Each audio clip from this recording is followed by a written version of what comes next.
দিই তখন আমি বলছিলাম, বেঞ্জামিন দা শুনেন, এত কিছু না, রাবাদা এখানে ভাড়া থাকে, রাবাদা অনেকদিন চাকরি আছে, রাবাদাকে এখানে বাড়ি করে দেওয়া হবে, আমাদের চার্চের পিছনে মানে ওয়ালটা আছে, আমাদের তো পয়সা নাই, একটা ওয়াল থাকবে আর একটা ওয়ালের সাথে 3টা ওয়াল হলে একসাথে রান্নাঘর পায়খানা বাথরুম করে দেবো।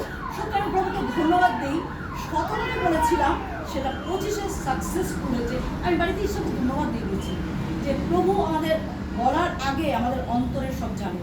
এবং সেই রাবাদাই আমি আরেকজনকে চয়েস করছিলাম, তাদের ইচ্ছা ছিল না, তারাও এখানে আছে, ভাড়াই আছে এবং তারা খুব নিডি ব্যক্তি, কিন্তু কোনো কারণে কিন্তু ইনি সত্যি ধন্যবাদ দিই।